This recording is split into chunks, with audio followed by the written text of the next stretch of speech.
성경 말씀 요한복음 8장입니다. 요한복음 8장 오늘은 12절 말씀부터 말씀을 봉독하겠습니다.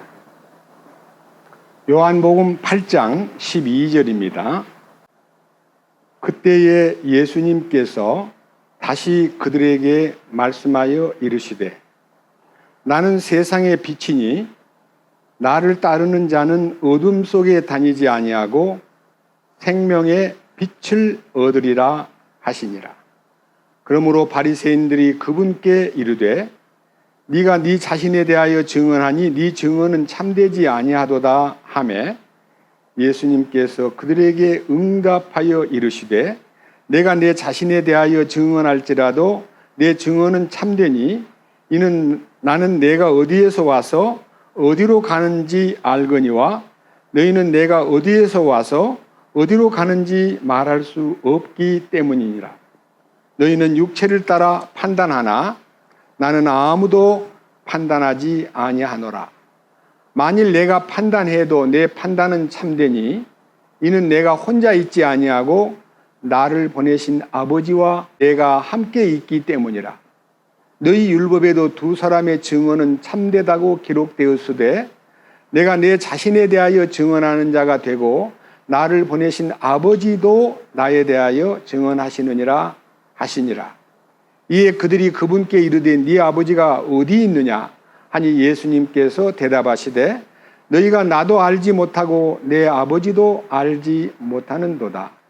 너희가 나를 알았더라면 내 아버지도 알았으리라 하시니라. 예수님께서 성전에서 가르치실 때에 성전 보고에서 이 말씀들을 하셨으나 아무도 그분께 손을 대지 아니하였으니 이는 그분의 때가 아직 이르지 아니하였기 때문이더라. 20절 말씀까지 말씀을 봉독했습니다. 다시 한번 기도드리겠습니다.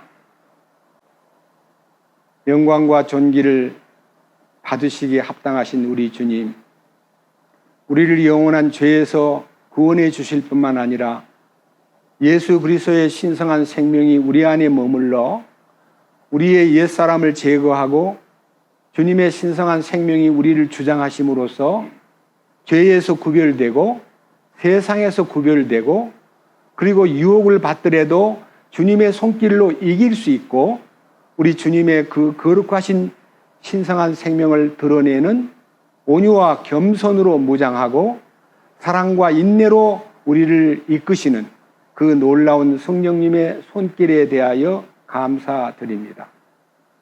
오늘은 요한복음 8장 12절 이하의 말씀을 통해서 함께 앉아 말씀을 듣고 있는 사랑하는 형제와 자매님들에게 하늘에 속한 신비, 하나님이 우리에게 나타내시고자 하시는 거룩한 뜻을 보여서 우리의 무지하고 어리석은 우리들의 마음을 점유하고 있는 사탄의 세력에서 우리를 끌어내 주시고 또 사탄의 세력에서 이미 풀려나온 사람은 더욱더 주님의 빛 가운데서 죄와 상관없는 그리스도의 거룩한 삶을 우리가 살아낼 수 있도록 이끄시옵소서. 이 시간 입술을 주장하시고 주님의 손길과 능력으로 말씀을 듣는 형제 자매들의 마음과 귀를 열어주시고 이 놀라운 신비에 함께 동참하고 함께 주님을 노래하고 감사하며 성령으로 충만된 마음으로 이 세상에 나가 어떤 유혹과 죄에 대해서도 이기는 자로 살아갈 수 있도록 이끄시옵소서. 우리를 구원해 주신 주 예수 그리스도의 이름으로 기도드렸습니다. 아멘. 오늘 읽은 이 성경 말씀 앞부분이 지난 주일날 음행한 여자를 용서해 주신 주님 이 얘기를 통해서 그 음행한 여자가 누구냐?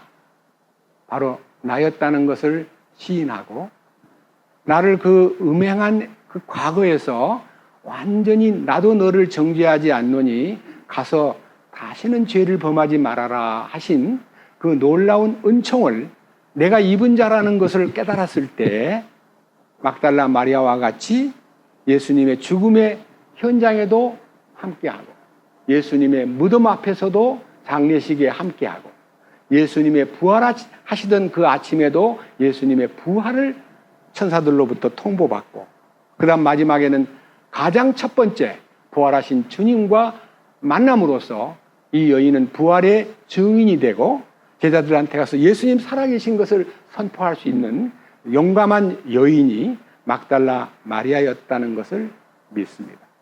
막달라 마리아는 이 교회 역사 속에서 예수님을 잉태한 마리아를 가장 위대한 성모라고 불릴 만큼 훌륭한 제1의 여성으로서 아주 귀한 분으로 취급을 받지만, 막달라 마리아는 두 번째로 우리가 지금 역사 속에서 지나간 일이긴 하지만은 동방교회나 캐톨릭이나 정교회에서 막달라 마리아를 두 번째 여인으로 생각할 만큼 성스러운 여인이었습니다.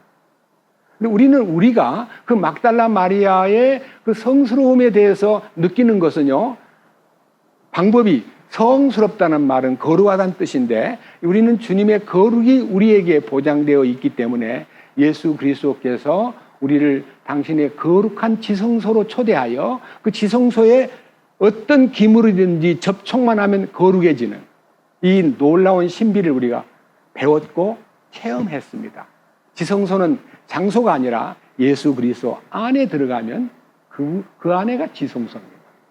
예수 그리스도 안에 들어가면 정죄함도 없고 생명의 성령의 법이 죄와 사망의 법에서 그를 해방시켜버리는 겁니다. 근데 오늘요, 제가 지금 8장 12절 이하를 읽으면서 일주일 동안 기도했는데, 여기에서 가장 큰 얘기를 좀 더 강조하기 위해서 지난 주일날 읽었던 성경을 다시 한번 읽어보겠습니다. 요한복음 8장 11절입니다. 그녀가 이르되 주여 아무도 하지 아니하였나이다 하며 예수님께서 그녀에게 이르시되 나도 너를 정죄하지 아니하노니 가서 다시는 죄를 짓지 말라 하시니라. 가늠하다가 현장에서 붙들려 가지고 끌려온 그 여자를, 이런 사람은 돌로 쳐 죽이라 그랬는데 당신 생각은 어떻소? 하고 예수님에게 그 여인을 세워놓고 그 여인을 구출하기 위해서 예수님의 도움을 구하러 온 게 아니라 예수님을 시험에 빠뜨려 가지고 죽여라 해도 고속감이고 죽이지 말라 해도 고속감이라고 당신들은 느꼈기 때문에 바리새인들이 이런 사람을 어떻게 처리하면 좋겠소? 라고 물어볼 때 예수님은 땅바닥에 글을 쓰신 다음에 여러분 가운데 죄 없는 자가 이 여자를 돌로 치시오 하고 말함으로써 창조주께서 처음으로 이 땅에 오셔가지고 죄 없는 자가 누구냐? 너 죄 없어? 라고 묻듯이 강력한 살아계신 능력이 있는 말씀이 그들의 심령을 꿰뚫었을 때에 들었던 돌들을 다 내려놓고 모두가 사라져버렸습니다. 우리 주님은 그녀에게 물었습니다. 아무도 너를 정죄한 자가 없느냐? 주여 없나이다. 오직 예수님만 그 떨어진 돌들을 들어서 그를 심판할 수 있고 그를 정죄할 수 있는 분임에도 불구하고 나도 너를 정죄하지 않노니 가서 다시는 죄를 범하지 말라고 그녀를 놓아주었습니다. 그 노임받은 그녀가 누구냐? 옛날 옛적 그 어떤 현장에서 붙잡혀서 비참하게 죽어야 마땅할 그 여인이, 우리 모르는 그 여인이 오늘 이 성경을 읽는 우리에게 너가 바로 그 사람이야. 저한테도 주님이 너가 바로 그녀와 같은 사람이야. 제가 이유를 대겠습니다. 야고보서 4장 4절을 보겠습니다. 야고보서 4장 4절 말씀이 여러분과 저가 그녀라는 것을 입증하는 성경이기 때문에 야고보서 4장 4절. 너희 간음하는 남자들과 간음하는 여자들아, 세상과 친구가 되는 것이 하나님과 원수되는 것인 줄을 너희가 알지 못하느냐. 그러므로 누구든지 세상의 친구가 되고자 하는 자는 하나님의 원수가 되느니라. 여러분들이 지금 예수 믿기 전에, 아니 지금 예수를 믿는다고 하면서도 세상하고 짝하고 세상에 있는 물질이나 명예나 권세나 쾌락이나 세상 것을 얼마나 사랑합니까? 우리는 주님을 사랑한다고 말로만 찬송가 부를 때 주 예수보다도 귀한 것은 없네. 이 세상 부귀로 바꿀 수 없네. 이 세상 명예로 바꿀 수 없네. 이 세상 행복과 바꿀 수 없네. 주 예수보다도 귀한 것은 없네. 예수밖에는 없네. 이렇게 찬송을 불러놓고도 이 예배당 문을 나서서 세상으로 나가면 역시 눈에 보이는 물질, 세상의 쾌락, 세상의 모든 즐거움을 추구하는 우리가 바로 하나님 보실 때 예수님이라는 그 한 분의 시선을 고정하지 않고 세상을 향해서 두리번거리면서 무엇인가를 찾는 불쌍한 우리를 생각할 때 우리는 가늠한 사람들이고 하나님과 원수가 되어버렸다는 것을 알아야 됩니다. 그런 우리를 주님께서 과거를 따지지도 않고 묻지도 않고 그냥 용서해 주신 주님. 저는 이 말씀을 읽다가 가서 다시는 죄를 범하지 말아라 하는 이 말이 너무너무 강하게 파도처럼 밀려오기 때문에 성경을 또 한 번 보면서 여러분 앞에 꼭 해주고 싶은 말씀이 요한복음 방금 읽었던 8장에서 조금 앞으로 가면 5장이 나오는데 요한복음 5장에 가서 이 똑같은 여인에게 전해준 말씀과 같은 말씀을 해주신 주님이 유대인의 명절인 유월절이 가까웠을 때에 예수님이 예루살렘으로 올라가셨다가 베데스다 연못가에 많은 3절에 보면 많은 허약한 자, 눈 먼 자, 다리 저는 사람, 몸이 오그라진 사람 그리고 큰 무리가 그 연못가에 둘러 있는데 천사들이 가끔 연못에 내려와 물을 휘저어서 그 물이 동할 때에 누구든지 먼저 들어가는 사람은 무슨 병에 걸렸든지 다 낫는다는 전설을 믿고 그 연못가에 병자들이 꽉 차 있었습니다. 그때 예수님이 그 연못가에 가셔가지고 그 사람들 다를 그냥 다 낫게 해주면 좋겠는데 예수님이 딱 38년 된 병자가 쭈그리고 이 침대에 누워 있는데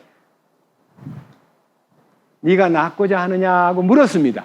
그랬더니 나를 물이 동할 때 연못에 넣어주는 사람이 없어가지고 제 힘으로는 못 가기 때문에 제가 이렇게 38년이나 누워 있어요.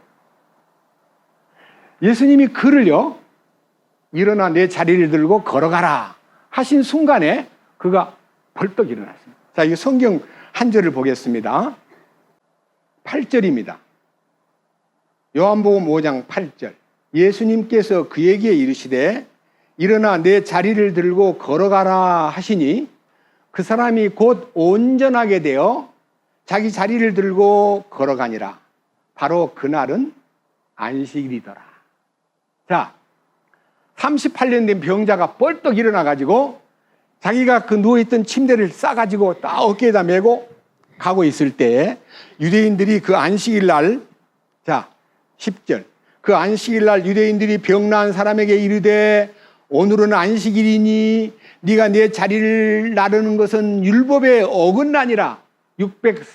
613가지 바리새인의 율법에 준하면요 안식일을 범하지 말라, 아무 일도 하지 말라 그렇게만 돼 있지 않고요 안식일 날 무엇이든지 물건을 어깨에다 메고 지고 가는 사람은 죄를 범하는 거다. 안식일 날 아무 물건도 운반하지 마라.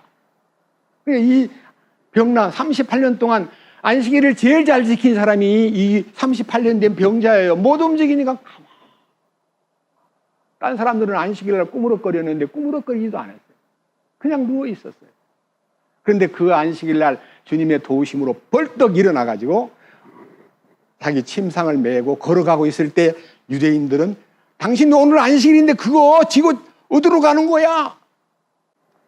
11절. 그가 그들에게 응답하되 나를 온전하게 하신 분 바로 그분께서 내게 네 자리를 들고 걸어가라 하셨느니라.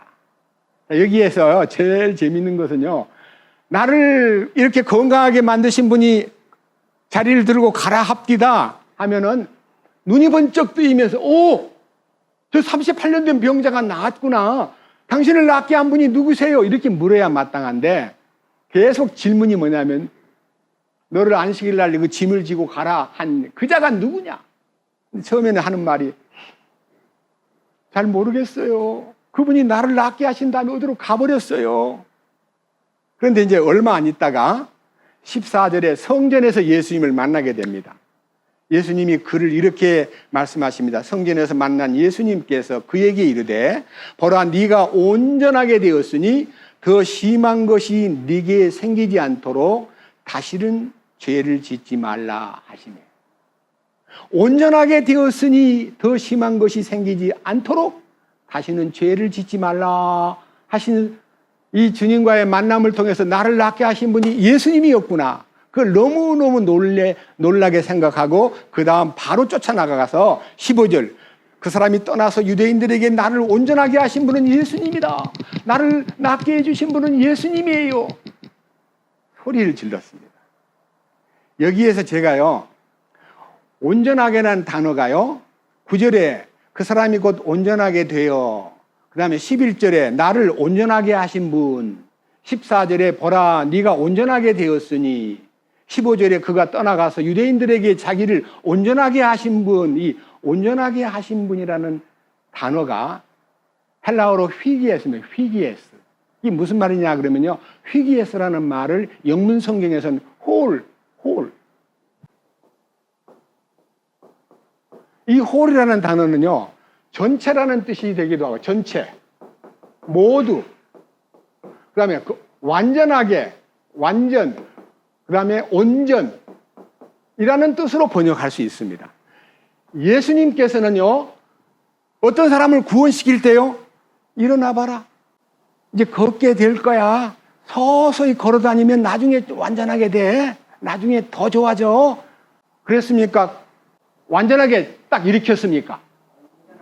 여러분, 우리를 구원할 때 완전하게 구원했습니까? 불완전하게 구원했습니까? 예수님이 네 죄 사하여 줄 테니 이제 죄 사함 받고 나머지 네가 잘하면 좋아져. 더 좋아져. 그러니까 죄 사함 받은 것은 내가 해줬지만 나머지는 네가 해야 돼. 그렇게 했습니까? 죄 사함만 아니라 우리 자체를 완전하게 해주신 거예요. 근데 그거를 전하는 사람이 죄 사함만 강조하고 우리 안에 완전하게 해주신 은혜에 대해서 안 가르쳤기 때문에 저는 34년 동안 방황하다가 34년 만에 완전하게 된 자아를 발견한 겁니다. 여러분도 그랬잖아요. 맞죠? 온전하게 처음부터 휘기에서 하신 거예요. 완전하게. 전체를. 그 다음에 온전전자를 쓰기도 해요. 이 홀을. 예? 온전전자. 여러분 콘사이트 찾아보세요. 저도 찾아봤어요. 그 다음에 완전하게, 온전하게 우리를 낫게 해주셨어요. 그 대신 완전하게 되었으니 더 심한 것이 생기지 않도록 다시는 죄를 범하지 말라. 죄를 범하면 온전하게 된 사람이 상처를 입게 돼요. 어디에 상처를 입을까요? 선한 양심에 상처를 입게 돼요. 하나님의 선한 양심이 온전하게 된 사람에게 이식돼요. 나의 옛 더럽고 누추한 악한 양심을 제거하고 주님의 선한 양심이 내 속에 이루어져요. 그래서 우리 주님이 하는 말씀이 네가 선한 양심이 내게 장착되었으니 그 선한 양심에 응답하라. 선한 양심에 대답하라. 선한 양심을 따라 살아라. 선한 양심을 절대로 저버리지 마라. 그래서 선한 양심이 이끄는 대로 살면 죄 짓지 않게 돼요. 맞아요, 안 맞아요? 여러분 다 경험 안 했어요? 그런 경험이 없는 사람은 주님의 그 거룩하심에 완전한 치료를 받지 못했고 제사함 받은 거 하나 갖고 막 되게 모든 것이 이루어진 것처럼 떠들고 다른 사람을 정죄하고 다른 사람을 우습게 보고 전 구원도 못 받은 것들이라고 저도 그렇게 건방을 떨면서 30년을 살았습니다. 저는 제 문중에 가서 서시집이 같이 모여가지고 뭐 비석 만든다고 뭐 회의할 때 저는요, 야, 고작 그런 거밖에 생각을 못 하는구나. 저 눈 감은 장님들, 저 죄덩어리, 아이고 구원도 못 받은 저것들 하고 제가 그들을 깔봤기 때문에 제가 30대 젊은 나이에 문중들 어른들 앞에서 왜 돌아가신 어른들 비석 구무는 데만 몰두하고 잘하고 있는 젊은 애들, 어린 애들 공부 좀 할 수 있도록 뒷받침은 안 해주나요? 장학기금을 마련한다면 제가 다 쏟겠습니다. 장학기금을 마련합시다 하니까 우리 오늘 그런 거 하려고 모인 거 아니야. 비석 꾸미려고 얘기하던 거 벌써 3, 4년 지난 의논이 오늘 결론을 내리는 날인데 젊은이가 오더니 그렇게 왜 건방지게 휘저어버리려고 그래? 아닙니다. 저 휘젓는 게 아니고 반드시 이거는 끝내야 됩니다. 비석 꾸미는 일에 몰두하지 말고 젊은이들을 위한 생산적이고 그 아이들의 장래를 위해서 투자하도록 합시다. 오늘 모금한 거 전부 다 장학금으로 만들면 저도 투자하겠습니다 했더니 저보고 막 야단을 치길래 문중 어르신들 이제 저는 만나지 않겠습니다. 비석 꾸미는 데는 참여하지 않겠습니다. 장학금 모은다고 하면 제가 부르면 그때 가겠습니다 했는데 그때부터 저는 평생을 문중의 회의에 참석하지 않았습니다. 깔봤습니다. 무시했습니다. 그런데 지금 제가 중간에 그렇게 했던 것이 너무 부끄럽고 교만한 행동이라 생각해가지고 문중의 많은 아이들을 서울로 불러 올려가지고 뒷받침해주면서 장학금을 받는 거와 똑같은 방법으로 교육시키는 직장에다가 취직을 시켜서 뒷바라지 했었습니다. 제가 이 말씀 드리는 것은 우리는 우리의 미래를 투자해야 되는데 전부 다 지난 과거의 것에 우리가 너무 집착하고 거기에 우리가 몰두하기 때문에 왜 그렇게 해야만 됩니까? 그랬더니 우리 문중의 어른들 가운데 상당한 분들이 많은데 그분들을 기념하는 탑을 세우지 못함으로 우리 이천서 씨가 굉장히 가난하고 힘없는 인물들만 사는 것 같이 보여서 비석을 하나 꾸며가지고 자랑하고 싶어서 한다는 거예요. 옛날 어른들 장관한 사람들 무슨 벼슬한 사람들 이름을 서희 장군도 우리 문중의 어른이거든요. 그러니까요 그렇게 하자는 거예요. 여러분 서희 장군 앞선다고 해서 서 씨가 빛납니까? 저는 그렇게 생각 안 합니다. 지금 변화가 돼서 인격적으로 현재 사람들에게 공헌하고 봉사하고 섬기는 인물들을 키워야 되는데 거기에 대한 눈을 뜬 어른들이 하나도 없기 때문에 저는 지금 70이 넘었는데 우리 문중에 저는 어른 중에 하나지만 참석을 안 합니다. 너무너무 기가 막혀서. 그런데 왜 이런 말씀하냐? 온전하게 되었기 때문입니다. 그리고 그들을 무시하고 함부로 대했던 안목에서 그들을 이제 품을 수 있고 용서할 수 있고 하나님의 은혜로 인도할 수 있는 사람이 되고자 하는 마음 때문에 기도가 있고 그들을 향한 배려와 그들을 향한 겸손한 새로운 삶에 대한 형식을 취하고 살고 있습니다. 자, 근데 오늘 제가요 가서 다시는 죄를 범하지 말라 하는 말씀에 대한 그 여자가 어떤 행적으로 죄를 범하지 않고 살았을까를 상상하면서 주님은 아무 대책도 없이 그렇게 말씀하신다면 무책임하신 분이에요. 근데 주님이 바로 뒤이어서 요한복음 8장 다시 돌아갑니다. 요한복음 8장 12절 본문의 첫 절인데 제목이 뭐라고 나와 있죠? 나는 세상의 빛이다. 여러분 창세기를 보면 하나님이 태초에 천지를 창조하시니라 땅이 공허하고 혼돈되고 어둠에 채여있던 이 땅에 그러니까 하나님 보실 때 텅 비어있고 그 다음에 혼돈 속에 막 카오스 혼돈 속에 막 무질서하게 흘러가고 있고 그리고 어둠이 꽉 차있는 이 우주 가운데 빛이 있으라 하심에 빛이 있었고 그 빛이 하나님 보시기에 좋았더라. 빛이 처음 나와서 이 우주의 질서를 세우고 혼돈, 공허, 흑암을 다 거둬버리고 그 다음에 정돈시키고 질서를 세우고 그 다음에 말씀을 따라서 빛이 이제 환하게 비침으로써 분별이 생기는 놀라운 축복이 있었습니다. 저는 요즘에 우리 집 사람하고 둘이서 지금 한 달쯤 되는데 고린도 후서 4장 6절 이하를 암송하고 있습니다. 하나님께서 당신의 빛으로 빛에게 명령하사 어둠 속에 빛을 비추라 하셨던 그 하나님께서 우리 마음속에 빛을 비추사 예수 그리스도의 얼굴에 있는 하나님의 영광을 아는 빛을 주셨느니라. 그래서 방금 찬송가에 하늘의 영광 태산을 넘어 험곡에 가도 빛 가운데로 걸어가며 하는 찬송을 부를 수 있게 되었습니다. 그 찬송이 내 영혼에 햇빛이 비치니 나의 마음속에 너무 기쁨과 감사가 넘치고 주님 우리의 일생을 이렇게 놀랍게 빛으로 채워주신 것을 감사합니다. 그 빛 가운데로 가는 것이 무엇인가를 요한복음 8장 12절에서 예수님께서 그때 가서 다시는 죄를 범하지 말라고 하신 말씀에 뒤이어서 그때 그 여자에게 말하기를 나는 세상의 빛이다. 나를 따르는 자는 어두움 속에 다니지 않는다. 나는 그에게 생명의 빛을 비출 거다 하는 생명의 빛 가운데 거하면 죄를 짓지 않는 거예요. 그래서 이 속에서 주님 감사합니다. 이 보배를 질그릇에 가지고 있게 되었으니 주님 감사합니다. 주님의 그 거룩한 보배가 내 안에 오셨고 그 거룩한 빛이 나의 삶을 지켜주기 때문에 내가 어떠한 위기에 빠지고 어떤 고난을 당하고 어떤 험한 일, 억울한 일, 나를 거꾸로 들임을 당하는 일이 내게 올지라도 나는 망하지 않고 나는 절망하지 않고 우리 주님의 그 능력 안에서 나의 삶을 살겠습니다 하는 고백이 고린도후서 4장 6절에 나타나 있는 축복입니다. 그러니까 이 여자에게도 내가 빛이야. 내가 너 나를 따르면 빛 가운데 사는 거야. 그러니까 생명의 빛이 너를 지킬 거야. 이게 답이에요. 성경 더 세부적인 부분을 보겠습니다. 요한일서 1장. 요한일서 1장 7절부터 봅니다.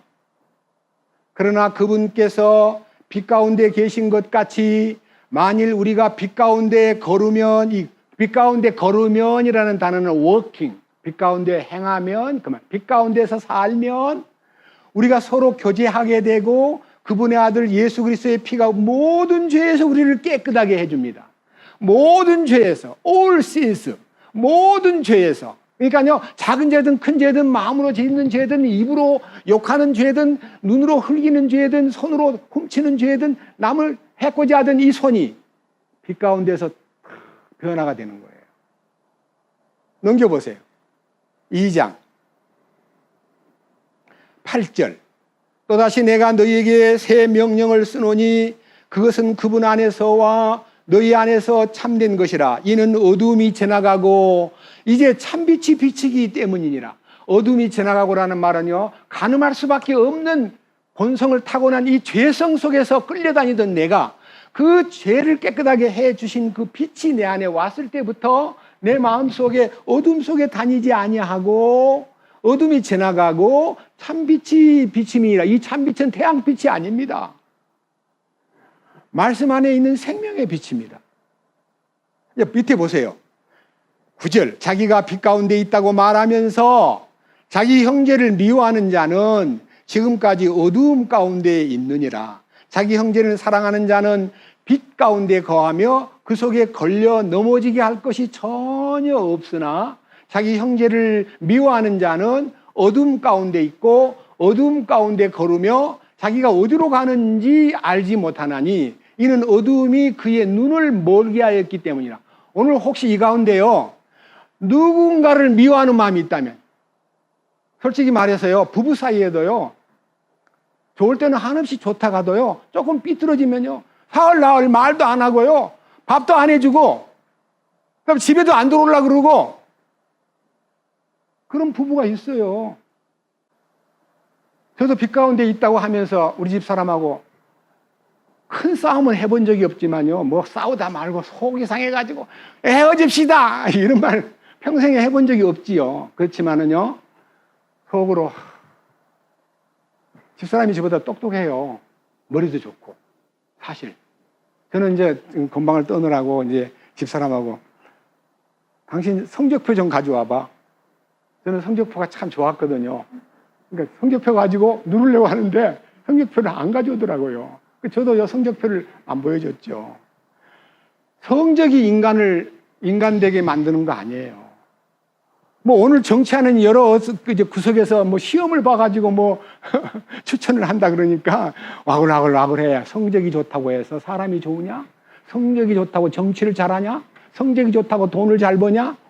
성적이 좋은 사람 바깥에 나와보면요, 성적 좋은 사람은 상당히 놀고 있는 사람이 많고 학교 다닐 때 성적 별로 안 좋은 사람이 돈 잘 버는 사람이 수두룩합니다. 그러니까 성적이 인생의 순서가 아니에요.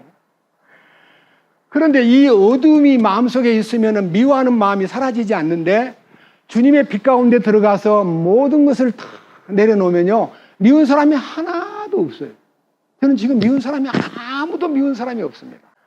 보기 싫은 사람, 아주 짜증나는 사람, 만나기 싫은 사람, 이런 사람이 하나도 없어요. 누구든지 만나면 품을 수 있고 불쌍히 여기는 마음이 2000년 7월달 십자가에 연합한 그날부터 지금 21년째 아무도 미워하는 마음이 없습니다. 왜 그럴까요? 여기 한번 보세요. 앞으로 넘겨가지고 1장, 요한일서 1장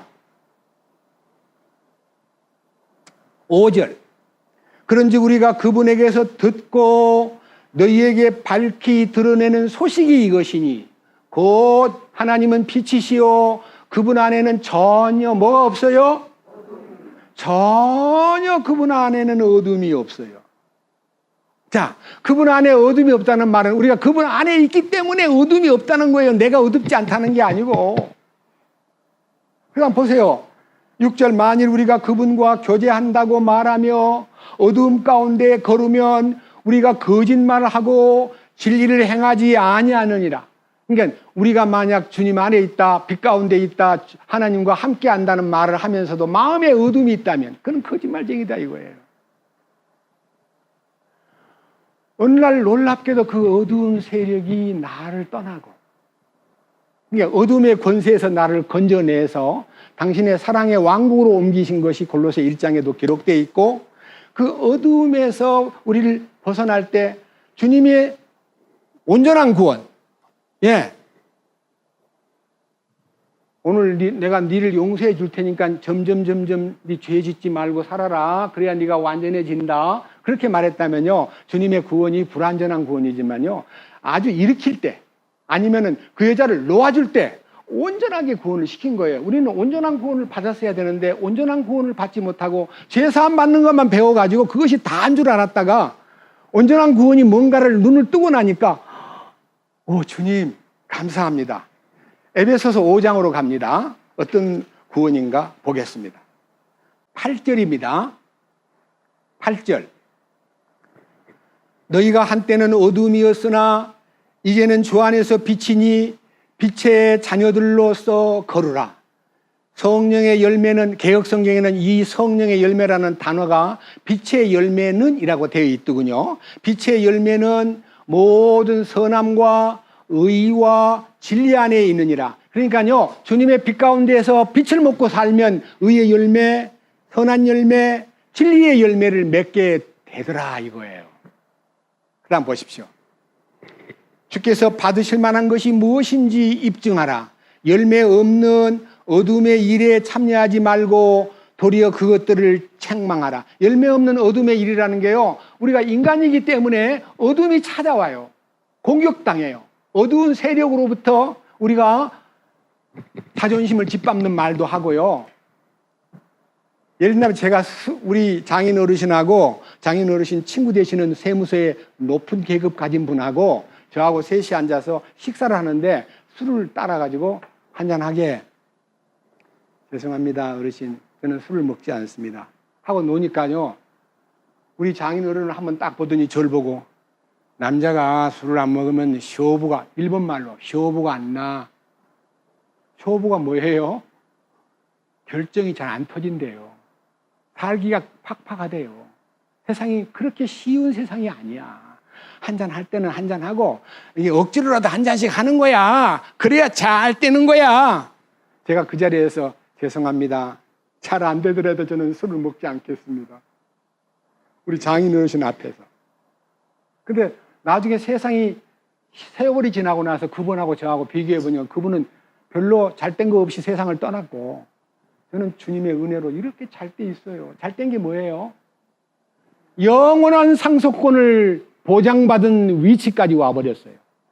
하나님께서 나를 구원하시되 나에게 왕과 제상으로 임명하노라 하는 임명을 받았어요. 임명받은 임명장 여러분 앞에 소개하겠습니다. 요한계시록 5장. 요한계시록 5장에 제가 받은 임명장을 이렇게 표시를 해놨습니다. 요한계시록 5장 9절. 그들이 새 노래를 불러 이르되 주께서 그 책을 취하시고 그 책의 봉인들을 열기에 합당하시나이다. 주께서 죽임을 당하시고 주님 죽으신 거 기억하십시오.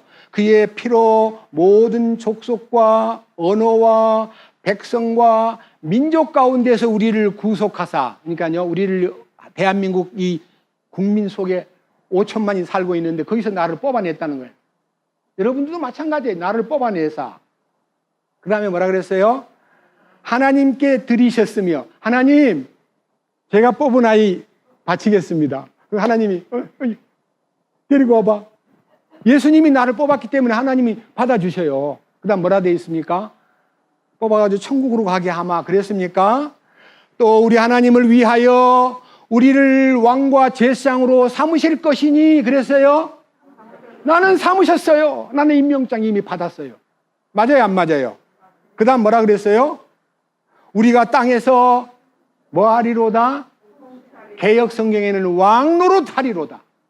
왕노릇 하리로다. 보장받은 거예요. 천연왕국 때 통치권의 대열에 들어가서 한편으로는 하나님 섬기는 직책과 한편으로는 지상을 통치하는 놀라운 직책을 결정받았기 때문에, 임명장을 받았기 때문에 너무너무 행복해요. 그래서 자주 저는 혼자 길 가다가도 세상 사람 날 부러워 아니하여도 나도 또한 세상 사람 부럽지 않네. 하나님의 은혜를 생각할 때에 할렐루야 찬송이 저절로 나네. 옛날 구원받고는 이런 마음이 없었어요. 죽으면 천당 간다는 것만 알았지, 이렇게 놀라운 하나님의 그 거룩한 경륜 안에 제가 포함되어 있다는 것을 알았을 때 너무 벅차고 감사해서, 저는 혼자서 사무실에 아무리 오래 있어도 고독하거나 심심하거나 외로운 적이 없습니다. 왜? 주님과 함께 있으니까. 어디를 가도 외로움을 타지 않습니다. 누가 저보고 그래요. 혼자 계시니 심심하지요? 난 심심할 시간이 없어. 난 그분 생각하면 너무너무 행복하고, 그분으로 만족하고, 그분을 노래하고, 그분의 말씀을 묵상하고, 그분과 더불어 대화하고, 그분을 찬송하고. 뭐가 심심해요? 나는 하나님께서 하나님을 위하여 우리를 왕과 제사장으로 삼으셨다고 하는 이 놀라운 말씀에 눈을 뜨고 난 후부터 결코 외롭거나 힘들거나 짜증이 나거나 어떤 방법으로도 내가 어디 좀 재밌는 데가 없나, 좋은데 어디 갈 데가 없나라고 찾아본 적이 없습니다. 이것이 놀라운 축복이에요. 네가 온전하게 되었기 때문입니다. 여러분, 온전한 구원을 받으셔야 돼요. 불완전한 구원, 흔들리는 구원, 기분 좋다가도 금방 마음이 변하는 구원, 오늘 기분 좋게 출발했다가 그 다음날에 또 넘어지는 구원, 이런 거 말고 항상 임마누엘 하나님과 함께하는 이 놀라운 구원, 이 구원이 보장된 후부터는 너무 행복한 거예요. 또 한 번 봅시다. 아까 보자고 했던 에베소서 5장 11절입니다.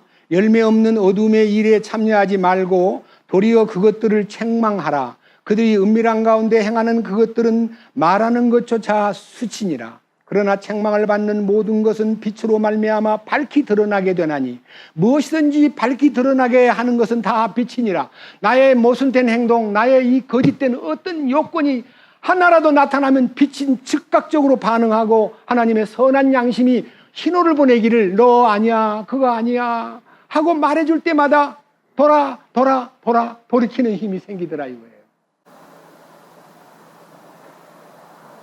여기 그 다음 보십시오. 14절. 그러므로 그분께서 이르시기를 너 잠자는 자여 깨어서 죽은 자들로부터 일어나라. 그리스도께서 내게 빛을 주시리라 하시느니라. 잠자는 자와 죽은 자의 차이점을 여러분 저를 주목해 보세요. 죽은 자. 한 사람 자고 있어요. 다른 점이 뭘까요? 죽은 자는 숨을 안 쉬어요. 근데 잠자는 자는 코 고는 소리는 있고요. 잠자는 사람 대부분 다 입을 벌리고 자더라고요. 여러분 아침에 일어나면 입이 바짝 타버리잖아요. 말라버린 것은 입을 벌리고 잔 거예요.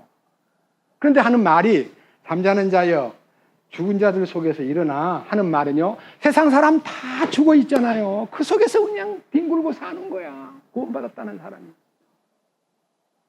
죽은 자들 가운데서 일어나라. 주께서 빛을 주시느니라. 그래서요. 세상과 짝을 하거나 세상에 묻혀가지고 뒹굴거나 세상에 너무 폭 빠져가지고 정신없이 오늘 하루 살다가 성경도 못 보고 나 찬송가도 하나도 못 불렀고 주님 생각 안 나더라고요. 뭔 생각만 해요? 요것만 생각. 세상을 너무너무 추구하는 거. 여러분, 너희가 무엇을 먹을까, 무엇을 마실까, 무엇을 입을까 하여 구하지 말라. 이는 다 이방인들이 구하는 것이니라. 너희는 먼저 그의 나라와 그의 의를 구하라. 개역 성경에는 그 나라와 그 의를 구하라 그랬는데 이 성경에는 이 흠정역에서는 그의 하나님의 왕국과 그분의 의를 구하라. 그리하면 이 모든 것을 더해 주시마. 굶지 않게 돌봐주신다는 거예요. 나는 하나님만 구하면 그러면 다 먹을 거 생겨요? 그렇게 묻는 사람은 멍청한 사람이에요. 왜? 말씀이 있는데 이 말씀으로 내 마음이 가야지. 딴 사람 말을 듣고 나 그러면 기도만 하고 하나님만 찾으면 다 먹을 거 생겨요? 그럼요. 주님이 과연 진심으로 주님을 구하면 그에게 모든 것을 채워주신다는 거예요. 저는 그렇게 믿습니다. 이 놀라운 축복이 우리에게 보장되었기 때문에 우리에게 말씀하시기를 이제 15절을 봅니다. 그런즉 너희는 주의하여 어리석은 자가 아니라 지혜로운 자로서 조심스럽게 걸어 시간을 되찾으라. 날들이 악하니라. 그러므로 너희는 지혜 없는 자같이 되지 말고 오직 주의 뜻이 무엇인지 다른 성경에는 분별하라. 여기에 세월을 아끼라 때가 악하니라 그랬는데요. 시간을 되찾으라 그랬어요. 저는 잃어버린 시간이 너무 많습니다. 나도 모르게 흘러보낸 시간이 너무 많았습니다. 그걸 되찾기 위해서는 어떻게 해야 됩니까? 내 남은 생에 어떻든 간에 이 시간을 되찾는 마음으로 잃어버린 시간을 되찾는 마음으로 사니까 시간 관리가 되더라고요. 그래서 이게 뭐냐면요. 가서 다시는 죄를 범하지 말라는 데 대한 주님의 명령인데요. 그 명령이 상당히 우리에게 급히 다가오는 게 있는데요. 그 명령을 준행하지 않을 때 오는 굉장한 어려움이 있습니다. 이 주님이 빛이 내 안에 왔고 어둠에서 해방되었고 주님과 함께 동행한다고 하다가 갑자기 삐끌러지거나 세상에 빠져버리거나 타락을 하게 될 때에 너무 엄청난 말씀이 있기 때문에 이 말씀을 짚고 넘어갈 필요를 느낍니다. 히브리서 6장 4절입니다. 한 번 빛을 받았습니다. 하늘의 선물을 맛보고 성령에 참여한 자가 되고 하나님의 선한 말씀과 오는 세상의 권능을 맛본 자들이 만일 떨어져 나가면 다시 그들을 새롭게 하여 회개에 이르게 함이 불가능하니 그들은 자기들을 위해 하나님의 아들을 새로이 십자가에 못 박아 드러내놓고 그분을 모욕하느니라.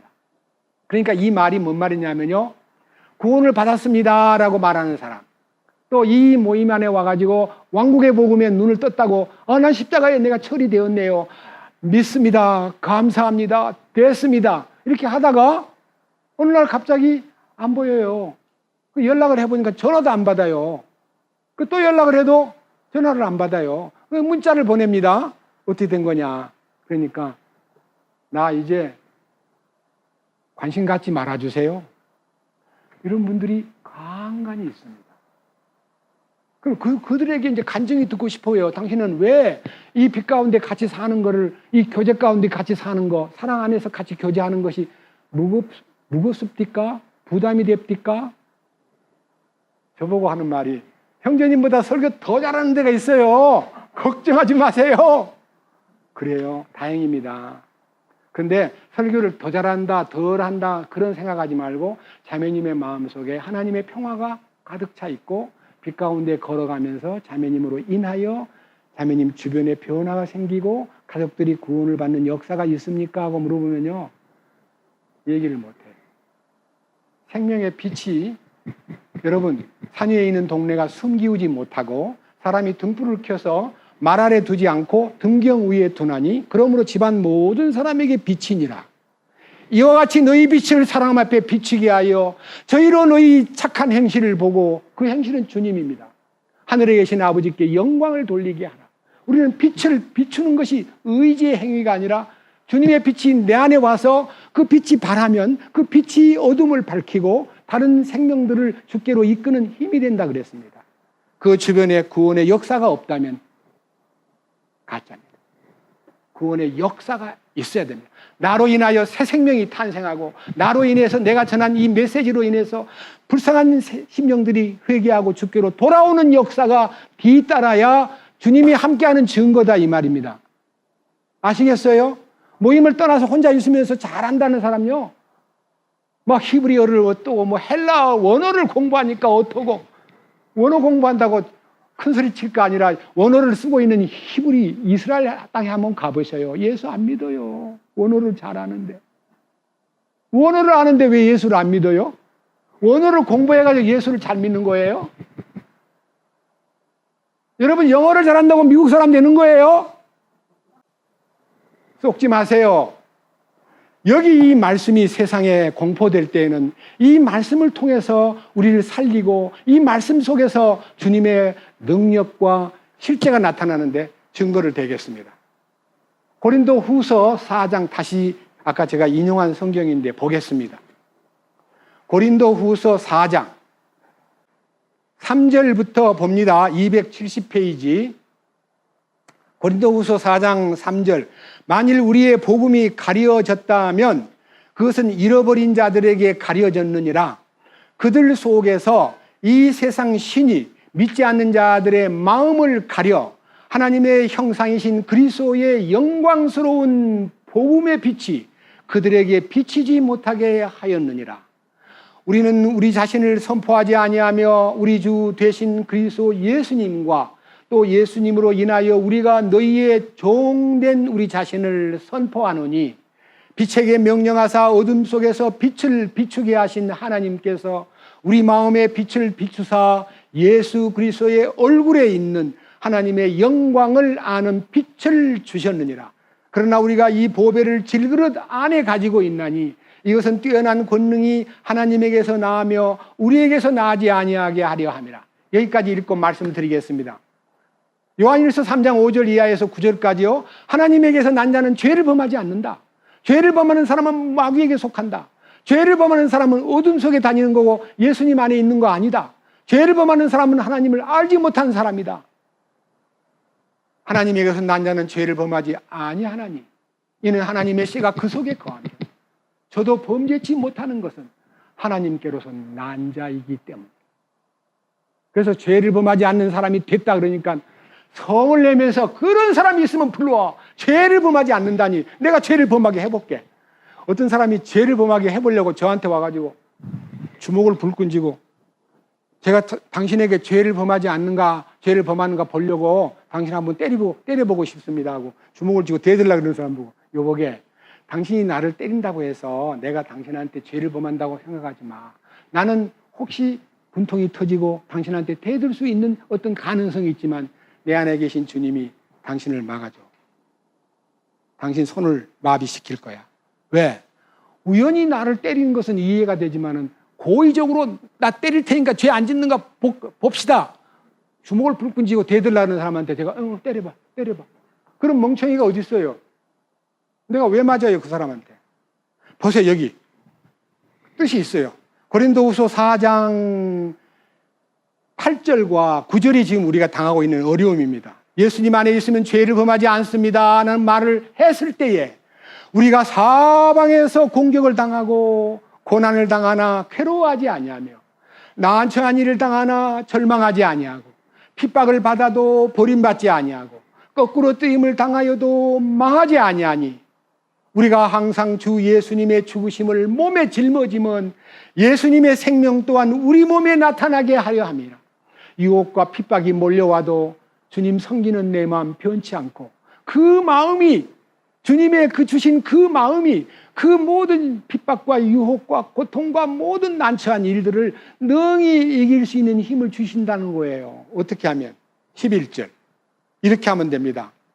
살아있는 우리가 예수님으로 인하여 항상 죽음에 넘겨짐은 예수님의 생명 또한 우리의 죽을 육체 안에 나타나게 하려 함이라. 그렇습니다. 이 비천한 육체 안에 주님이 나타나서 주님이 모든 일을 수습하고 모든 일을 이끄는 것을 볼 때에 돌무더기 속에서 막 맞아 죽는 스데반이 오 주 예수여 저들을 불쌍히 여기소서, 내 영을 주께 부탁합니다, 이렇게요 환한 천사의 얼굴을 하고 죽는 그 모습을 보고 돌로 때려 죽이는 현장에서 옷을 지키면서 저 죽여야 돼 하고 떠들던 사울은 마음이 막 너무 상쾌하고 주님을 향해서 충성하느라고 저 못된 놈을 죽였으면 기뻐야 되는데 우울하기 짝이 없고, 걸어갈 때마다 가시채를 뒷발질하는 것처럼 왜 이렇게 가시채를 내가 차고 다니나, 양심이 너무 아픈 거예요. 뭔지 모르는 아픈 양심을 안고 다메섹 도상에 예수 믿는 사람을 잡으러 가던 그가 주님을 만나는 순간에 사울아 사울아 네가 왜 나를 핍박하느냐, 가시채를 뒷발질하기가 네 고생이지,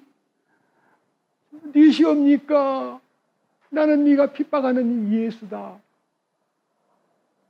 사울이 나는 당신을 핍박하지 않았는데요, 그들은 다 나야. 평생토록 사울은 눈을 뜨고 성도들이 예수라는 걸 알았기 때문에 야곱이 눈이 열리고 천사와 씨름해서 주님의 그 큰 은혜를 입은 다음에 원수처럼 벌벌 떨던 형을 만날 때 형의 얼굴을 배운 즉 하나님 얼굴을 배운 것 같습니다 라고 고백함으로 형의 감정이 녹아버리고 부둥켜 안고 형이 더 많이 울었다는 거 아닙니까?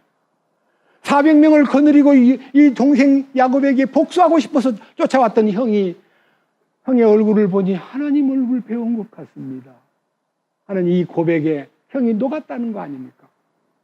여러분, 우리가 우리들의 원수가 하나님으로 보이면, 원수가 원수같이 안 보이고 하나님처럼 보이면 그 품에 엎드리고 그 앞에 굴복할 수 있잖아요. 하나님인데. 그래요, 안 그래요? 그럼 풀어줘요, 안 풀어줘요? 하나님이 그렇게 우리를 이끄신다는 거예요. 여기 나타나 있잖아요. 밑에 12절, 그런즉 이처럼 사망은 우리 안에서 일하고, 사망은 십자가의 능력이 내 안에서 일하고 생명은 너희 안에서 일한다. 그 건너에 생명이 나타나는 거예요. 주님의 생명이 나타나는 거예요. 여기에 생명은 주님의 조에 하늘의 생명이에요. 이 놀라운 사실을 우리가 안다면요, 우리는 그 빛 가운데 걷는다는 게 얼마나 행복하고 그 생명의 빛이 나를 죄짓지 않게 하시는구나. 아, 감사합니다. 저절로 감사가 넘치는 거예요. 그런데 자, 이제 요한일서 5장으로 가보겠습니다. 놀라운 사실을 여러분들에게 공개하겠습니다. 5장 16절입니다. 어떤 사람이 자기 형제가 사망에 이르지 아니하는 죄 짓는 것을 보거든 그는 간구할 것이요, 그러면 그분께서 사망에 이르는 죄를 짓지 아니한 자들로 인하여 그에게 생명을 주시리라. 사망에 이르는 죄가 있는데 나는 그가 그것으로 인해 기도하라고 말하지 아니하노라. 모든 불의가 죄로 돼 사망에 이르지 아니하는 죄가 있느니라. 사망에 이르지 않는 죄가 있다. 사망에 이르는 죄가 있다는데, 제가 꽤 많은 기간 동안에 주석책을 뒤졌습니다.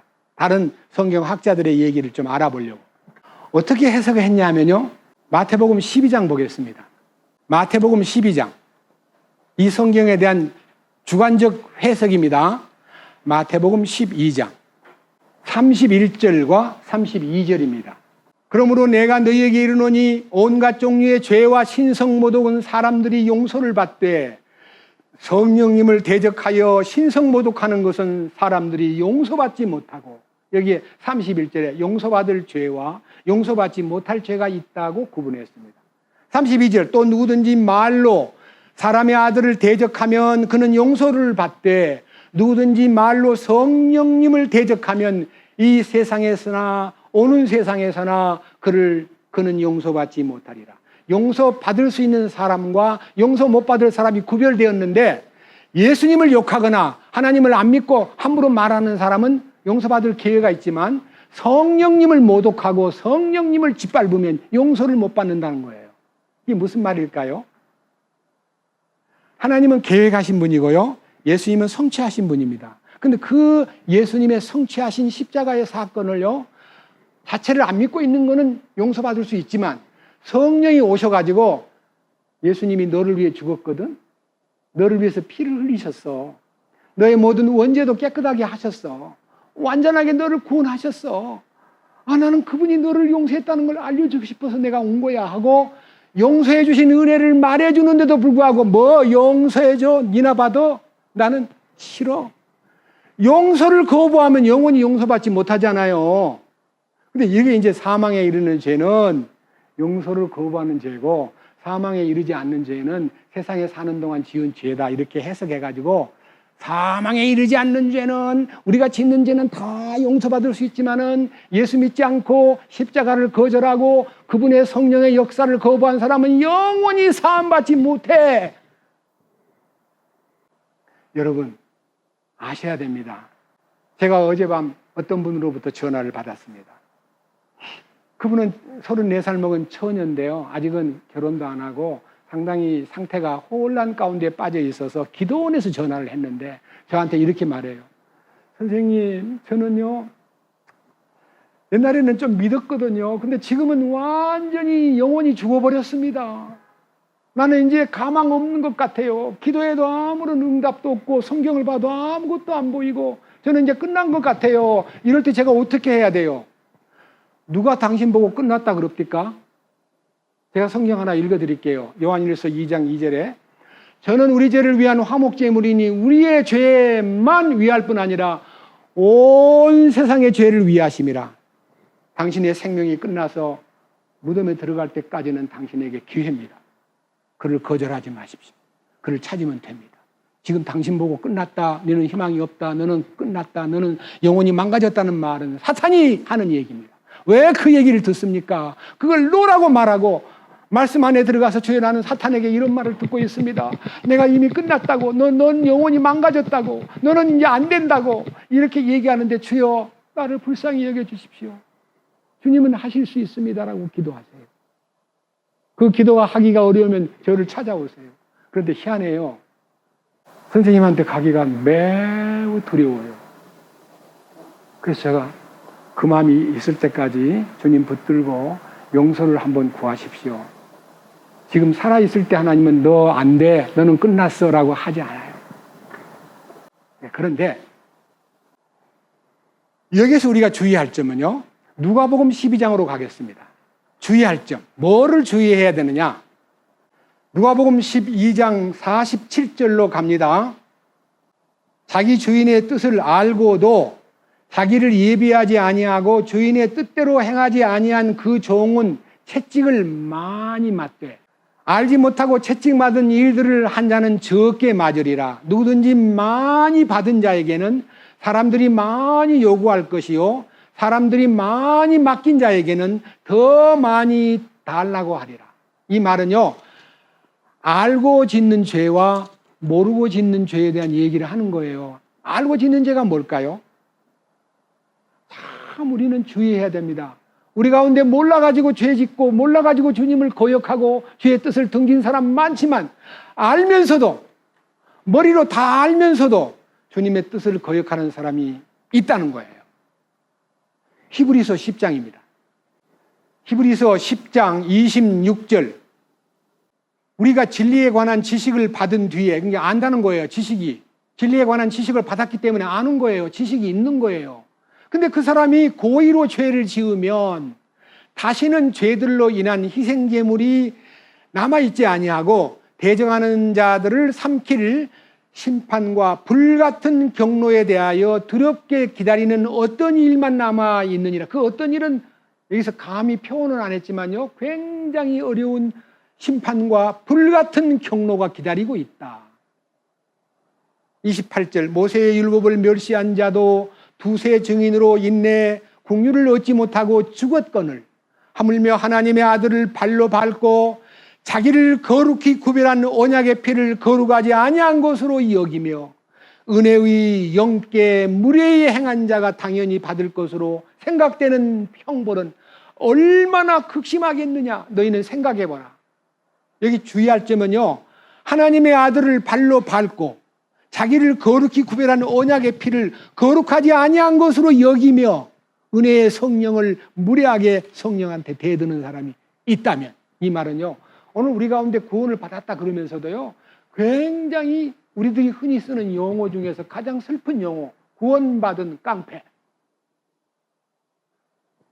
과거의 죄, 현재의 죄, 미래의 죄도 다 사했다. 그러니까 미래의 죄도 다 사했다. 그럼 나는 죄와 상관없다. 무슨 죄를 지어도 아무 상관없다. 이런 무지막지한 사람이 있고요. 어떤 사람은 강단에서 구원받은 사람이 살인죄를 지어도 지옥은 안 간다.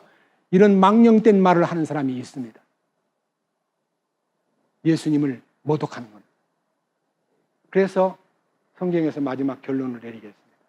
요한일서 5장입니다. 요한일서 5장 16절, 어떤 사람이 자기 형제가 사망에 이르지 아니하는 죄를 짓는 것을 보거든 그는 강구할 것이요, 그러면 그분께서 사망에 이르는 죄를 짓지 아니한 자들로 인하여 그에게 생명을 주시리라. 사망에 이르는 죄가 있는데 나는 그가 그것으로 인해 기도하라고 말하지 아니하노라. 여기에 사망에 이르는 죄와 사망에 이르지 않는 죄가 있다는 거예요. 사망에 이르지 않는 죄를 위해서는 기도해라 그랬습니다. 사망에 이르는 죄가 있는데 나는 그걸 위해서는 기도하라고 말하지 아니하노라. 성경에요, 사망에 이르는 죄를 케이스별로 설명 올리겠습니다. 사망에 이르는 죄가 뭘까요? 너무 쉬운 얘기지만요, 사망에 이르는 죄에 대한 얘기를요, 신약성경 고린도전서 5장에서 한번 보겠습니다. 고린도전서 5장 1절, 너희 가운데 음행이 있다는 말이 공공연히 알려졌는데 그런 음행은 이방인 가운데서도 거론되지 않은 것으로 곧 어떤 사람이 자기 아버지의 아내를 취하였다는 것이라. 이방인들 사이에도 일어나기 어려운 얘기가 교회 안에, 고린도 교회 안에 어떤 성도가 자기의 계모, 아버지한테 들어온 새엄마를 취했다는 겁니다. 자, 그렇게 그 음행을 했는데, 그 다음 보세요. 2절, 그런데도 너희가 우쭐대며 오히려 슬퍼하지도 아니하고 이런 일을 행한 자를 너희 가운데서 쫓아내지 아니하였느니라. 이렇게 엉터리 같은 사람이 교회 와서 찬송 부르고 같이 예배를 드려도 아무 문제 없는 것처럼 감싸고 있더라는 거예요, 고린도 교회가. 그 다음 보세요. 3절, 내가 진실로 몸으로는 떠나 있으나 영으로는 함께 있어서 마치 거기 있는 것 같이 이런 일을 그렇게 행한 자에 관하여 이미 판단하되 우리 주 예수 그리스도의 이름으로 너희가 같이 모일 때에 내 영도 함께 있어 우리 주 예수 그리스도의 권능으로 그런 자를 사탄에게 넘겨주어 육체를 멸하도록 판단하였으니 이것은 영이 주 예수님의 날에 구원을 받게 하려 합니다. 영과 육이 구별됩니다. 여러분, 어떤 사람은 영으로 구원을 받았기 때문에 육으로 짓는 죄는 아무것도 아니라고 말하는 사람이 있습니다. 영원한 속죄가 다 이루어졌으니까 아무 죄를 지어도 상관없다는 거예요. 그런 망령된 사람이 있습니다. 그런데 여기 간음을 범한 사람이 사도 바울의 말 5절, 그런 자를 사탄에게 넘겨주어 육신은 멸하도록 판단하였으니, 그뿐만 아니라요, 우리가 그 사람을 대할 때 어떻게 대해야 되느냐, 밑에 보세요. 11절, 그러나 내가 이제 너희에게 쓴 것은 만일 형제라 불리는 사람이, 형제라 구원받았다는 어떤 사람이 음행하거나 탐욕을 부리거나 우상 숭배를 하거나 욕설을 하거나 술 취하는 자이거나 강탈하는 자이거든 뭐하지도 말라, 사귀지도 말고 그런 자와 함께 어떻게 하라고요? 먹지도 말라는 거예요. 자, 여기에서 우리가 죄와 구별돼야 되는데 주님의 교회 안에 그런 죄가 들어와서도 아무 문제 없이 덮어두는 것은 어떤 일이냐? 6절, 너희가 자랑하는 것이 선하지 아니하도다. 적은 누룩이 온 덩어리를 뜨게 함을 너희가 알지 못하느냐? 그러므로 너희는 누룩 없는 자들인즉 새 덩어리가 되기 위하여 묵은 누룩을 내어버리라. 우리의 유월절 어린 양 곧 그리스도께서 우리를 위하여 희생물이 되셨느니라. 그러므로 우리가 명절을 지키되 묵은 누룩으로도 말고 악의와 사악함의 누룩으로도 말고 오직 순수함과 진실함에 누룩 없는 빵으로 하자. 내가 음행하는 자들을 사귀지 말라고 너희에게 서신해서 썼으나, 이 말은 이 세상에 음행하는 자들이나 탐욕을 부리는 자들이나 강탈하는 자들이나 우상 숭배하는 자들을 전혀 함께하지 말라는 것이 아니니, 만일 그리하려면 너희가 세상 밖으로 나가야 하리라. 네, 안 믿는 사람이 그런 죄를 짓는 것은 그를 끌어다가 용서받게 하고 구원받게 할 책임이 있지만, 구원받은 사람이 그런 죄를 지으면 멀리하라는 거죠. 밑에 보십시오. 6장 9절. 불의한 자가 하나님의 왕국을 상속받지 못할 줄을 알지 못하느냐. 속지 말라. 음행하는 자나 우상 숭배하는 자나 간음하는 자나 여성화된 남자나 남자와 더불어 자신을 욕되게 하는 남자나, 요즘 이 동성연애가 유행되고 있는데요, 그런 사람 용납해서는 안 됩니다. 교회 안에서 동성연애하는 사람을 받아들여서는 안 됩니다. 그건 죄 가운데 빠져 있기 때문에 주님의 구원을 거절할 수 있습니다. 교만하게, 어떤 사람은 영국의 어떤 교회에서 두 남자가 목사님 주례해 주십시오. 우리는 사랑합니다. 목사님이 주례를 해 주었대요. 그런 사람 주례해 준 목사님도 엉터리고요. 그런 사람을 받아들이는 것이 교회가 할 일이 아니다. 밑에 보십시오. 10절. 도둑질하는 자나 탐욕을 부리는 자나 술 취하는 자나 욕하는 자나 착취하는 자들은 하나님의 왕국을 상속받지 못하리라. 왕국에 들어가지 못합니다. 구원을 받았다 하면서도 이런 죄 가운데 허덕거리는 사람은 왕국에서 출입 금지입니다. 왕국 바깥에서 슬피 울며 이를 갈다가 천년 후에 새 예루살렘으로 옮겨집니다. 구원 받았기 때문에. 우리는 이 문제에 대해서는 오늘 얘기를 안 하고요. 그러면요, 사망에 이르는 죄가 무슨 죄냐? 보세요. 사도행전 5장에 있는 아나니아와 삽비라입니다. 시간이 없기 때문에 설명 들어보세요. 성령이 충만해서 너무너무 모든 것을 교회의 기초를 세우기 위해서 집도 팔고 땅도 팔고 다 갖다가 내놓고 유무상통했습니다. 너무너무 놀라운 역사가 초대교회에 일어났습니다. 그런데 아나니아와 삽비라는요, 집을 팔고 땅을 팔아가지고 얼마를 땅에 집에다 감추어 놓고 베드로 앞에 와서 딱 내놨습니다. 남편이 와서 다 내놨습니다. 하나님께서 베드로에게 말씀하십니다. 그거 속이는 거다. 성령을 속인다. 물어봐라. 이것이 다냐? 그러면 자기가 양심적으로 집에다 조금 떼놨습니다. 그러면 아무 문제가 없어요. 연보 적긴 했다고 죽인 거 아니에요. 예, 다 합니다. 어째서 네가 성령을 속이고 하나님의 교회를 멸시하는 행동을 하느냐고. 그는 그 자리에서 죽어버렸습니다.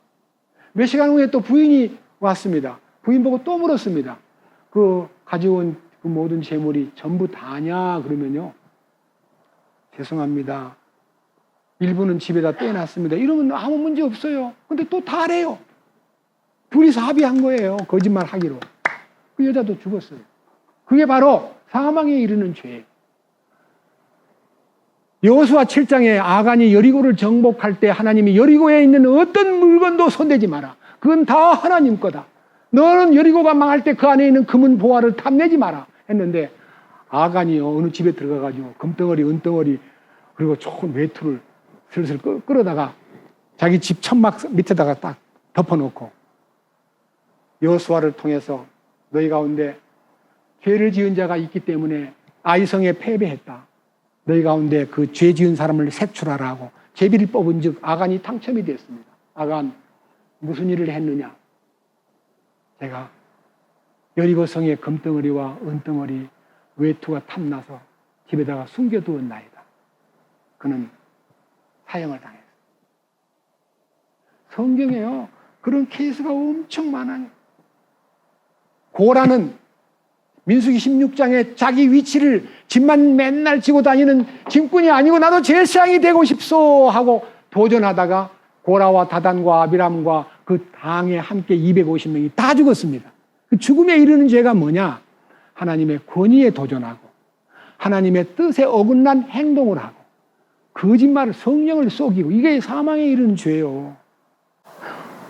무서운 죄예요. 사망에 이르는 죄예요. 우리는 감히 그런 사람 뒤에서는 물론 안 될 거예요. 그러나 우리가 죄를 짓는데 죄를 지어도 이 십자가의 은혜 가운데 산다고 하면서 죄를 짓는 가능성이 있기 때문에 이거 마저 읽고 끝내겠습니다. 야고보서 4장입니다. 야고보서 4장은 믿지 않는 자에게 보낸 편지가 아니라 믿음을 가진 자에게 보낸 편지이기 때문에요. 이렇게 이제 여러분 앞에 소개하겠습니다. 4장, 야고보서 4장 6절입니다. 4장 6절. 그러나 그분께서 더 많은 은혜를 베푸시나니 그러므로 그분께서 이르시되 하나님은 교만한 자들을 물리치시고 겸손한 자들에게 은혜를 베푸느니라 하느니라. 그러므로 하나님께 복종하라. 마귀를 대적하라. 그리하면 그가 너희에게서 도망하리라. 하나님께 가까이 나아가라. 그리하면 그분께서 너희에게 가까이 오시리라. 너희 죄인들아 너희 손을 정결하게 하라. 두 마음을 품은 자들아 너희 마음을 순결하게 하라. 고난을 받고 애곡하며 슬피 울지어다. 너희 웃음을 애곡으로 너희의 기쁨을 근심으로 바꿀지어다. 주의 눈앞에서 스스로 겸손하라. 그리하면 그분께서 너희를 높이시리라. 여기에는요 포괄적인 세상과의 관계를 결론 짓는 얘기고요. 그 다음 보세요. 11절. 형제들아 서로 비방하지 말라. 자기 형제를 비방하는 자나 자기 형제를 판단하는 자는 율법을 비방하며 율법을 판단하는 자니라.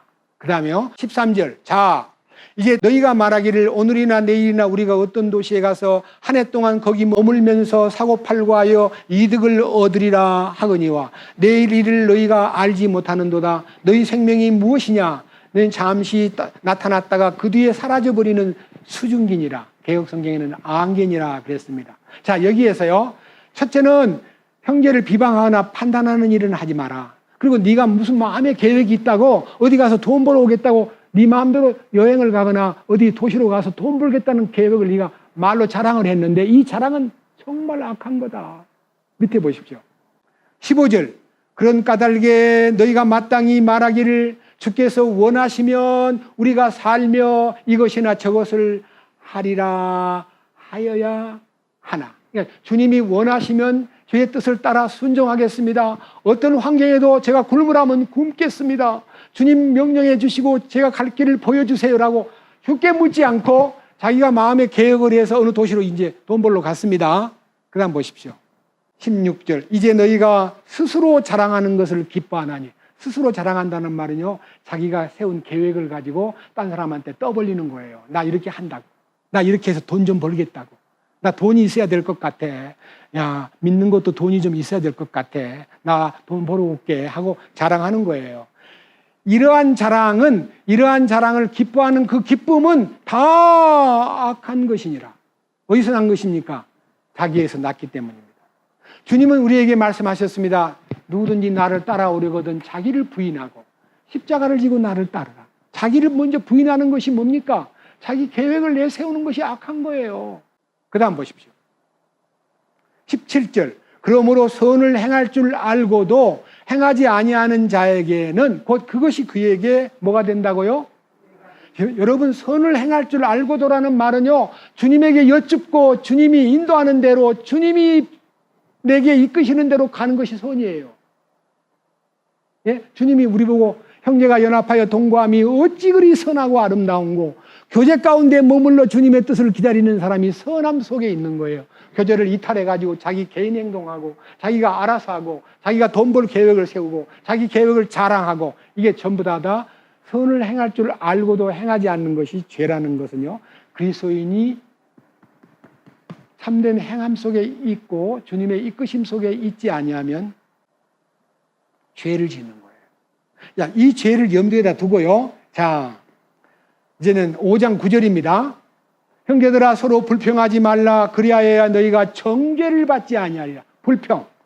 여러분 가운데 이 교회 가운데 오셔가지고 어떤 환경이라도 불평하면 안 됩니다. 불평할 일이 있다고 보면 자기가 그 일을 고치거나 개선하거나 자기가 나타나가지고 남한테 말하지 말고 예를 들면 교회가 보기에 좀 지저분하다 그런다고 불평하면 됩니까? 자기가 알아서 쓸면 되지. 왜 남을 탓해요? 왜 열심히 사는 사람들한테 불평을 해요? 우리는 어떤 불평도 이 교회 안에서는 용납해서는 안 됩니다. 밑에 보십시오. 형제들아 서로 불평하지 말라. 그리하여야 너희가 정죄를 받지 아니하리라. 보라 심판자께서 문 앞에 서 계시느니라. 내 형제들아 주의 이름으로 말한 대언자들을 고난당하는 것과 인내의 본을 삼으라. 보라, 참는 자들을 우리가 행복한 자로 여기나니 너희가 욥의 인내를 들었고 주께서 주신 결말을 보았거니와 주께서는 지극히 동정심이 많으시며 친절한 긍휼을 베푸는 분이시니라. 그러나 내 형제들아, 무엇보다도 먼저 맹세하지 말지니 하늘로나 땅으로나 다른 어떤 맹세로도 맹세하지 말고 오직 너희의 예는 예라 하고 너희의 아니오는 아니오라 하라. 이것은 너희가 정죄에 빠지지 아니하게 하려 함이라. 구원받은 성도들, 십자가에 자기가 처리되었고 주님의 부활에 동참한 사람이라면 예와 아니오를 분명히 해야 됩니다. 예, 뭐가 예입니까? 주님께 대해서는 모든 것이 예고 나는 모든 것이 노여야 돼. 나는 노예요. 나를 노라고 하지 않고 나를 예라고 할 때 죄를 짓는 거예요. 그때부터. 나는 아니에요. 나는 철저히 아니에요. 매 순간마다 나는 아니라고 말해야 돼요. 주님만 예예요. 거기서 벗어나면 죄 짓는 거예요. 이거 우리가 생활 가운데 주의해야 될 점이에요. 부부관계에서 서로 얘기할 때도요, 나는 아니라는 것이 철저하면 성내지 않습니다. 나는 아닌데 왜 성을 내요? 내가 무엇인가 나는 잘났다는 표시가 성내는 거예요. 자기가 잘났다는 거예요. 자기가 이기겠다는 거예요. 나는 철저히 노예요. 나에 대해서 노해야 돼요. 오직 주님만 예가 돼야 돼요. 거기서 지나면 죄예요. 자, 그 다음 보시오. 13절. 이런 우를 범한 그리스도인이 있다면 자기 계획을 기뻐하고 자랑하고 돈 벌 계획을 세우고 선을 행할 줄 알고도 행치 않고 불평하거나 형제를 판단하거나 형제를 비방하거나 아니면은 스스로 자기가 잘난 척 하는데 이런 거 말하잖아요. 맹세하는 거. 나는 뭐뭐 할 거야. 난 기어이 해낼 거야. 나는 금년 내로 할 거야. 이런 쓸데없는 맹세는요, 이제 끝나야 돼요. 맹세는 자기 주장입니다. 자기를 잘난 체 하는 거예요. 우리 주님 앞에 맹세가 필요 없습니다. 주님이 다 해주셔요. 여기에서 이제 보세요. 13절. 너희 가운데 고난을 당한 자가 있느냐? 그는 기도할 것이요. 즐거워하는 자가 있느냐? 그는 시를 노래할지어다. 너희가 병든 자가 있느냐? 교회의 장로들을 부를 것이요. 그들은 주의 이름으로 그에게 기름을 바르며 그를 위해 기도할지니라. 믿음의 기도는 병든 자를 구원하리니 주께서 그를 일으키시리라. 그가 죄들을 범하였을지라도 그것을 용서받으리라. 여기에서 구원받은 사람이 짓는 죄는 자기를 내세우는 겁니다. 선을 알고도 행하지 않는 겁니다. 형제를 비방하는 겁니다. 판단하는 겁니다. 자기 계획을 따라 사는 겁니다. 선을 행할 줄 알고도 행치 않는 겁니다. 그 다음 밑에 보십시오. 16절. 이제 우리 그리스도인들은요, 너희 잘못들을 서로 고백하고 너희가 병 고침을 받도록 서로를 위해 기도하라. 의로운 자의 혈육이 있고 뜨거운 기도는 많은 유익이 있느니라. 이 말이 뭔 말이냐? 내가 나 자신을 내세우고 나 자신을 형제들 앞에서 자랑하고 내가 잘난 척했던 모든 것이 너무 부끄러워가지고 상대방한테 죄송합니다. 저 그동안 너무 잘못 산 것 같아요. 저를 내세우고 제 마음대로 행동하고 주님에게 묻지도 않고 제가 너무 부끄러워야 하면요, 그 상대방도 자매님이 얘기 들으니까 저도 부끄러워요. 똑같아요. 자기도 모르게 자기 죄가 떠올라가지고 얼마든지 이게 주님 앞에 열어놓고 풀면요, 주님이 다 씻어줘요. 혈육 있게 씻어주셔요. 그러면서 19절. 형제들아, 너희 중에 어떤 사람이 진리를 떠나 잘못하는데 진리를 떠나가지고 비뚤어진 길을 가고 있는데 누가 그를 돌아서게 하면 우리는 기도해야 됩니다. 그를 위해서. 그 죄인을 그의 길의 잘못에서 돌아서게 하는 자가 한 혼을 사망에서 구원하며, 이게 혼의 구원이 그에게 이루어지지 않았기 때문에 교제를 떠난 거예요. 그가 허다한 죄를 덮을 것임을 그가 알게 할지어다. 모임을 떠나서 잘못된 길을 가는 사람을 덮어주는 길밖에 없어. 과거를 묻지 않습니다. 돌아온 탕자에게 과거를 묻지 않듯이 우리는 과거를 묻지 않습니다. 일하다가 이 집에 돌아온 형이 바깥에 서가지고 집에 무슨 일이 일어났는가를 하인에게 물었더니 동생이 돌아왔대요. 그래서 아버지가 너무 좋아가지고 송아지 잡고 잔치를 벌렸대요. 이웃을 초대했대요. 나 안 간다 그래. 아버지가 나갔습니다. 예, 들어가자. 아버지, 한 가지 물어봅시다. 아니, 아버지 재산을 꿀고 나가서 창기와 함께 재산을 다 말아먹은 그 나쁜 놈을 위해서 송아지를 잡으셨다며? 나한테는 염소도 한 마리 안 주던 아버지. 예, 대접받으려고 일하는 사람은 불평이 꽉 차 있는 거예요. 여러분, 우리가 일할 때 대접받기 위해서 일합니까? 칭찬받으려고 일합니까? 아버지는 그 동생을 돈을 초월해서 생명을 보았고, 그 형은 돈을 앞세우고 생명을 안 보았기 때문에, 예, 네 동생은 죽었다가 살아났으며 내가 잃었다가 얻었기로 기뻐하는 것이 마땅하지 않겠냐? 내 것이 다 네 건데 뭘 그렇게 불평을 해? 그 동생은 아버지에게 죄 짓고도 사랑을 받고, 형님은 열심히 살고도 불평하다가 아버지가 베푼 잔치에 들어오지 않고 불의한 아들로서의 돈에 너무 밝아가지고 동생을 무시한 그 형의 모습이 어쩌면 우리 모습일 수도 있는 거예요. 열심히 살았다는 이유 때문에 남을 무시하고 형편없는 인간이 돌아왔을 때 같이 기뻐하지 않고 아버지 마음으로 그 아들을 품지 못하는 우리일 수도 있다는 것을 반성하면서 오늘 설교, 사망에 이르는 죄는 주님에게 돌이킬 수 없는 육체의 죽음을 당하는데, 그 육체의 죽음은 끝이 아니고 저주가 아니고, 다시 하나 보고 마치겠습니다. 고린도전서 5장 보고 마치겠습니다. 고린도전서 5장 5절입니다.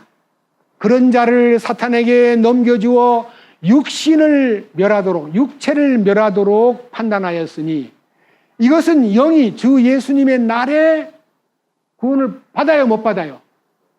예, 아무리 잘못하게 살아도 구원받은 사람은 죄를 짓고 죽어도, 아나니아 삽비라가 죽었어도 지옥은 안 간다 이거예요. 영이 주 예수의 날에 구원을 받습니다. 여러분, 그거 아셔야 됩니다. 하나님이 핏값으로 산 생명이 잘못됐다 해서 지옥으로 보내지 않습니다. 그 대신 천년왕국의 상속유업권에서 제외됩니다. 주님을 찬양합니다. 주님 감사합니다. 오늘은 사망에 이르는 죄와 사망에 이르지 않는 죄도 논했습니다. 우리 주님이 너를 온전하게 했기 때문에 가서 다시는 죄를 짓지 말라고 하신 이 명령이 우리 안에 떨어진 명령이고 우리가 수행해야 될 명령임을 믿습니다.